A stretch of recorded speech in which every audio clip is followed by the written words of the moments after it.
Buenas tardes. El día de hoy, junto con mis compañeras Luisa Fernanda Riascos, Ana Sofía Capote, Mariana Joyas, Milchel Ruiz y mi persona Ana María Gómez, les enseñaremos en este video sobre el interesante sistema nervioso y un poco de sus curiosidades. Comencemos. Anatomía del sistema nervioso central y periférico. Comencemos dando una pequeña introducción sobre el sistema nervioso, el cual es el que transmite señales entre el cerebro y el resto del cuerpo, incluidos los órganos internos. De esta manera, este sistema controla toda la capacidad de moverse, respirar, ver, pensar y más. Para iniciar debemos conocer que el sistema nervioso se divide en dos. El primero es el sistema nervioso central, el cual lo podemos distinguir con las siglas SNC, y el sistema nervioso periférico con las siglas SNP. Además, los sistemas nerviosos simpáticos, parasimpático, actúan como parte del sistema nervioso autónomo. De acuerdo a esto, tenemos la siguiente subdivisión anatómica. Tenemos el sistema nervioso central con encéfalo y médula espinal, sistema nervioso periférico, sistema nervioso somático con sensorial y motor, y por otro lado tenemos sistema nervioso autónomo con sistema simpático y sistema parasimpático. Hablemos del sistema nervioso central, el cual está conformado por el encéfalo, el tronco encefálico, el cerebelo y la médula espinal. Cada una de estas estructuras están cubiertas por meninges, el cual son 3 capas que protegen al sistema nervioso, el cual envuelven al encéfalo y a la médula espinal, separándolas así de las paredes de los huesos que la rodean, como en este caso son el cráneo y la columna. Y el líquido cefalorraquídeo, el cual fluye dentro del cerebro y la médula espinal y alrededor de estos para ayudar a amortiguarlos en caso de una lesión y para proporcionar nutrientes. El cerebro es el centro del control y la coordinación del organismo. Sus funciones abarcan desde el pensamiento y el habla hasta la coordinación de los sentidos. Además, facilita el trabajo de todos los sentidos, desde la simple sensación de temperatura hasta la vista y el oído. La superficie plegada del cerebro se llama corteza o córtex y está formado por los cuerpos de miles de millones de células nerviosas. La sustancia de la corteza se llama materia gris.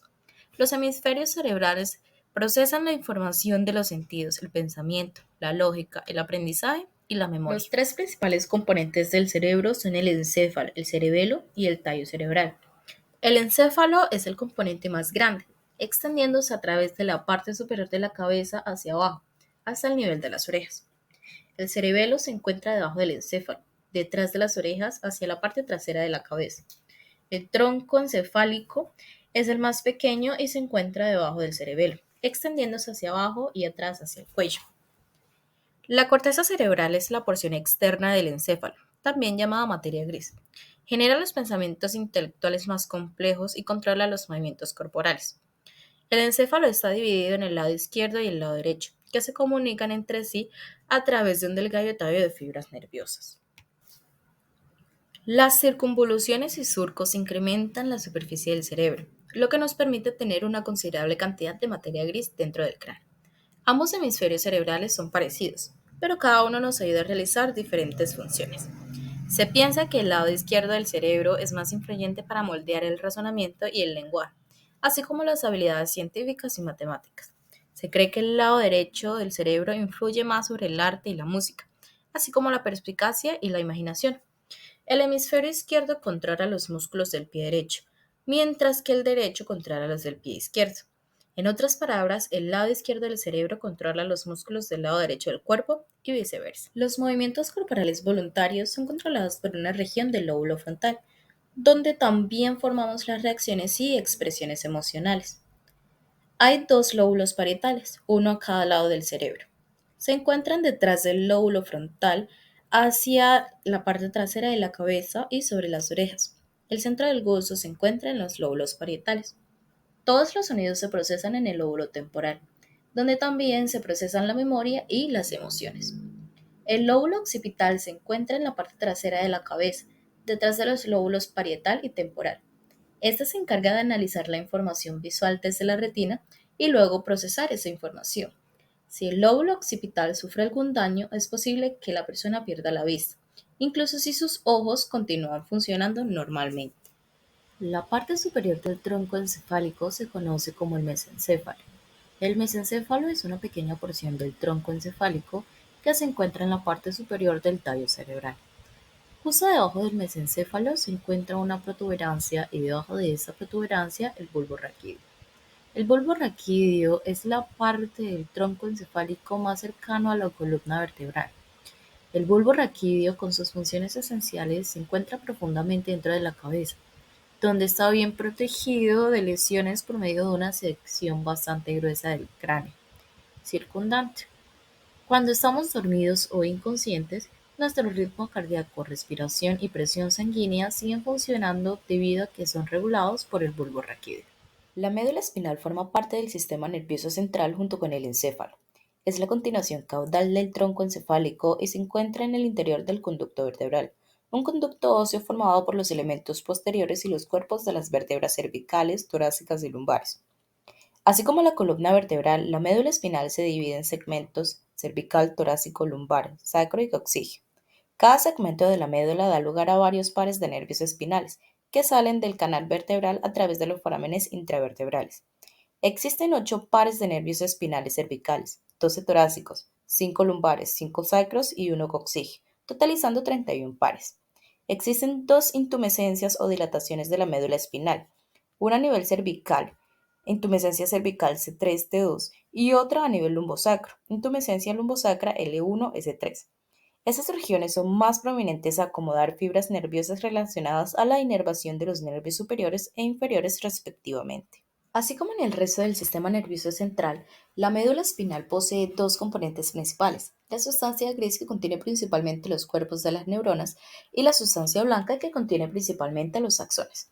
Mientras que en el encéfalo la sustancia gris está distribuida principalmente en la periferia, formando la corteza cerebral, en la médula espinal es lo contrario. La sustancia gris se encuentra en la parte central. Esa sustancia gris central posee una configuración diferente, con una forma parecida al de una letra H o como alas de mariposa según otros autores. La porción más anterior o ventral de cada una de las alas de mariposa representa el asta anterior y contiene los cuerpos de las neuronas motoras. Las fibras nerviosas aferentes de las raíces dorsales de los nervios espinales entran por la médula espinal por el surco posterolateral y alcanzan el asta posterior, que tiene la función principalmente sensitiva. Entre los niveles T1 y L3 existe una asta lateral ubicada entre las astas anterior y posterior, que contienen las neuronas del sistema nervioso simpático. En el centro de la sustancia gris medular existe un conducto central que contiene líquido cefalorraquídeo. Este conducto se extiende a lo largo de toda la médula espinal y cranealmente se comunica con la cavidad del cuarto ventrículo. La sustancia blanca de la médula espinal se encuentra alrededor de la sustancia gris delimitándola. Esta se divide en tres cordones: anterior, lateral y posterior. Cada uno de los cordones de la médula espinal contienen tractos ascendentes y o descendentes de sustancia blanca, que son las vías de transmisión de los impulsos nerviosos entre los cerebro y los demás órganos y tejidos. La médula espinal y las raíces de los nervios espinales están revestidas por tres capas meníngeas que determinan la existencia de espacios o compartimientos entre ellas. La capa más interna es la pía madre, que se encuentra firmemente adherida a la superficie de la médula espinal. La capa intermedia es denominada aracnoides. Entre la pía madre y la aracnoides existe un espacio lleno de líquido cefalorraquídeo conocido como espacio subaracnoide. El espacio subaracnoide de la médula espinal se continúa en el encéfalo, permitiendo que el líquido cefalorraquídeo entre en los dos compartimentos. La capa meningea más externa es la dura madre. El espacio virtual ubicado entre la aracnoides y la dura madre se denomina espacio subdural. Exteriormente a la dura madre, entre la meninge y la superficie interna del conducto vertebral, hay un espacio conocido como el espacio epidural o peridural. En este espacio lugar se realiza la aplicación de anestesia epidural, muy utilizada durante los partos.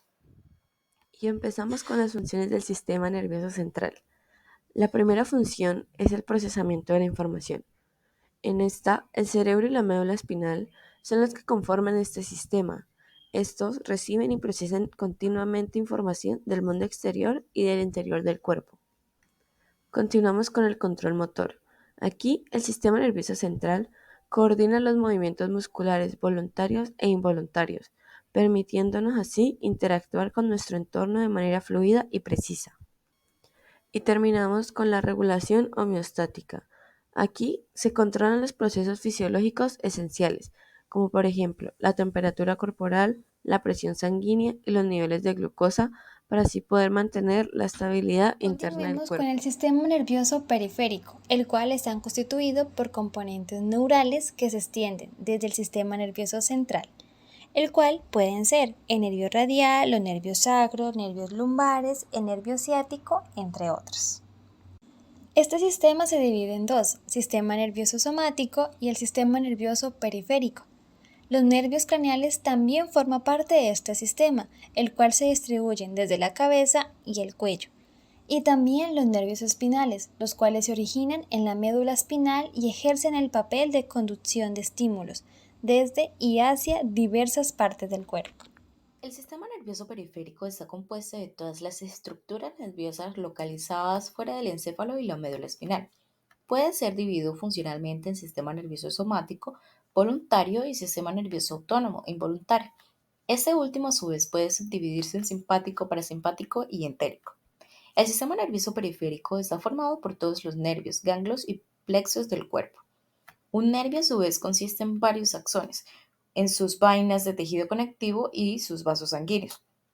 Los nervios que transportan información desde la periferia hacia el sistema nervioso central se denominan aferentes o sensitivos, mientras que los que transmiten impulsos desde el sistema nervioso central hacia la periferia se conocen como eferentes o motores. Los nervios también se clasifican según el lugar del sistema nervioso central desde donde se emergen. Los nervios craneales se originan del encéfalo, mientras que los nervios espinales se originan de la médula espinal. Existen 12 tipos de nervios craneales y 31 pares de nervios espinales. Los nervios que solo contienen fibras del sistema nervioso autónomo se denominan nervios autónomos o viscerales. Un ganglio es un conjunto de cuerpos neurales ubicado fuera del sistema nervioso central.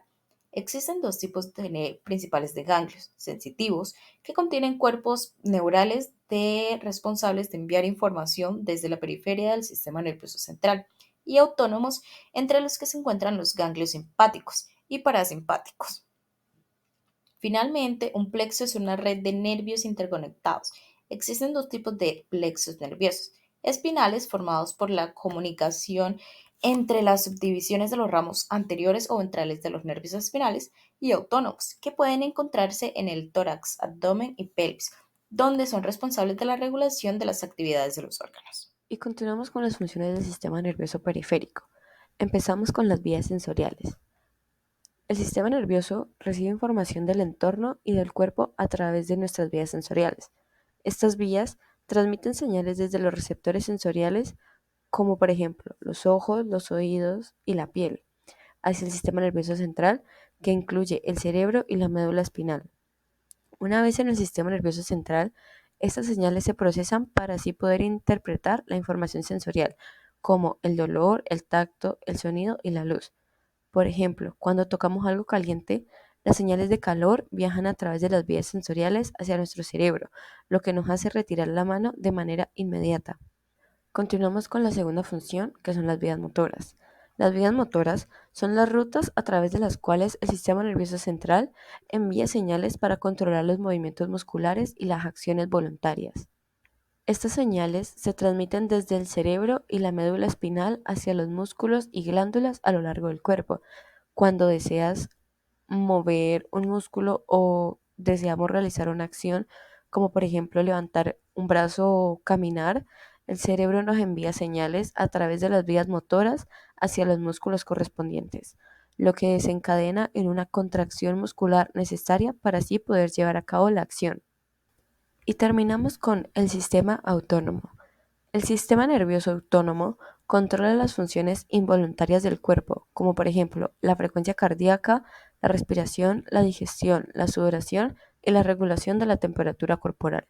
Estas funciones son automáticas y no están bajo el control consciente. El sistema autónomo tiene dos divisiones principales, que son el sistema nervioso simpático y el sistema nervioso parasimpático. El sistema simpático prepara el cuerpo para situaciones de estrés o emergencia, activando así respuestas como el aumento del ritmo cardíaco y la dilatación de las pupilas.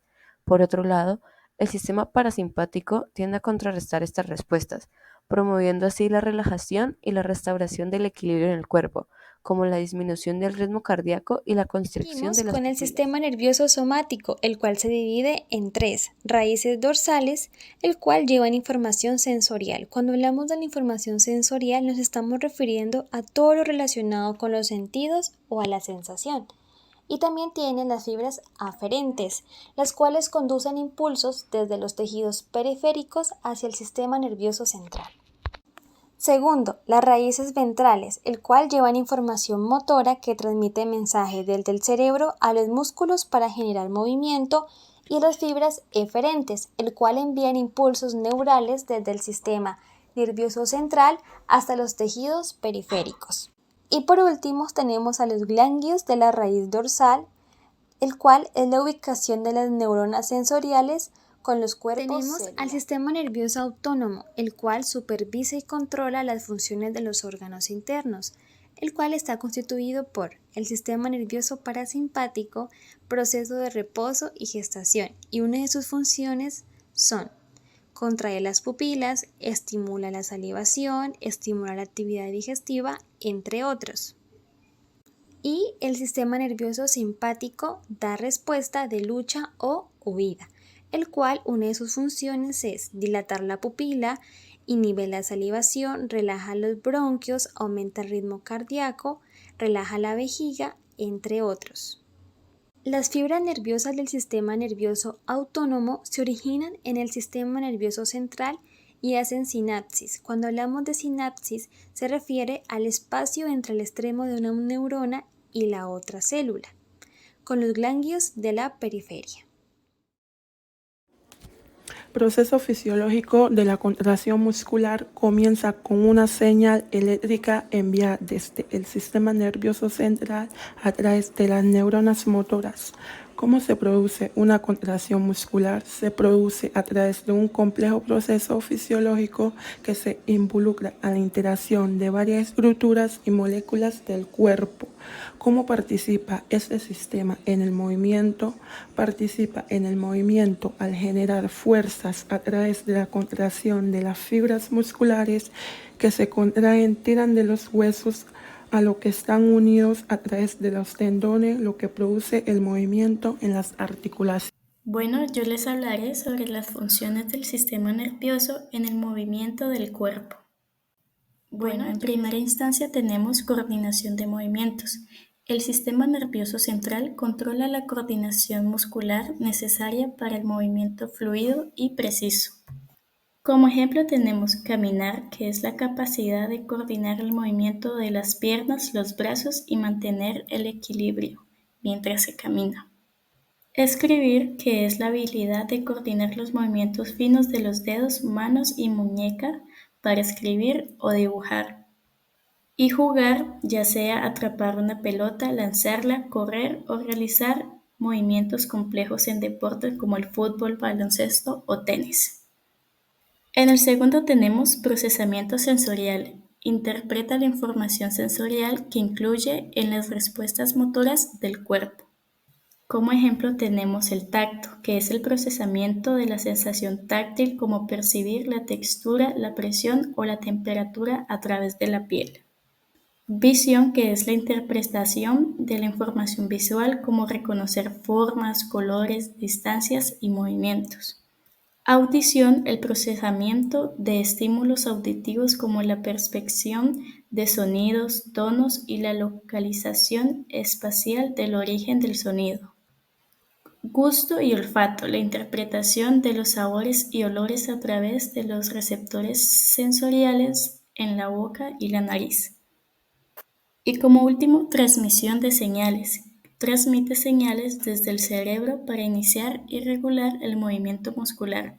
Como ejemplo tenemos a la sinapsis, que es la transmisión de señales entre neuronas que ocurre en la sinapsis, que son las uniones especializadas entre las terminales en un axón y las dendritas de otra neurona. Neurotransmisoras, estas son sustancias químicas liberadas en la sinapsis para transmitir señales de una neurona a otra. Algunos ejemplos de neurotransmisores incluyen la dopamina, la serotonina y el glutamato. Potencia de acción es el cambio rápido y temporal en la polaridad eléctrica a lo largo de la membrana celular de una neurona que permite la transmisión rápida de señales a lo largo del axón. Siguiendo, tenemos la importancia del sistema nervioso periférico en el movimiento. Conexión con los órganos y músculos. Envía señales desde el sistema nervioso central a los músculos y órganos.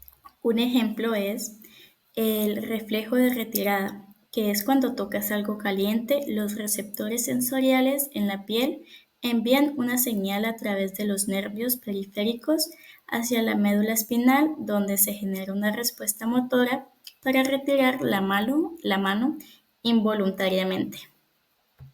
Reflejos musculares. Es la que facilita la respuesta rápida y automática del cuerpo a través de los estímulos externos. Un ejemplo sería reflejo rotuliano, que es cuando un médico golpea ligeramente con un martillo la rótula de una pierna. Se produce una extensión involuntaria de la pierna en respuesta al estiramiento del tendón rotuliano. Este reflejo evalúa la integridad de la médula espinal y los nervios periféricos. Y como último, sensaciones táctiles, que es la que transmite información táctil y sensorial al sistema nervioso central para la percepción del entorno. Algunos ejemplos de este sería sensación de presión, que es cuando alguien te abraza, sientes la presión de sus brazos contra tu cuerpo, lo que es detectado por los receptores de presión en la piel. Sensación de tacto ligero. Al acariciar suavemente la piel, se activan los receptores sensoriales para el tacto ligero, lo que te permite recibir la suavidad o la textura de un objeto. Por último, tenemos coordinación entre el sistema nervioso central y periférico. Comunicación eficiente. La coordinación entre estos dos sistemas asegura una comunicación efectiva para el movimiento del cuerpo. Transmisión de información. El sistema nervioso periférico transmite señales a través de todo el cuerpo, actuando en conjunción con el sistema nervioso central. Respuestas rápidas. Permite las respuestas rápidas y automáticas a los estímulos externos y cambios en el entorno. Por último, tenemos coordinación entre el sistema nervioso central y periférico. Comunicación eficiente. La coordinación entre estos dos sistemas asegura una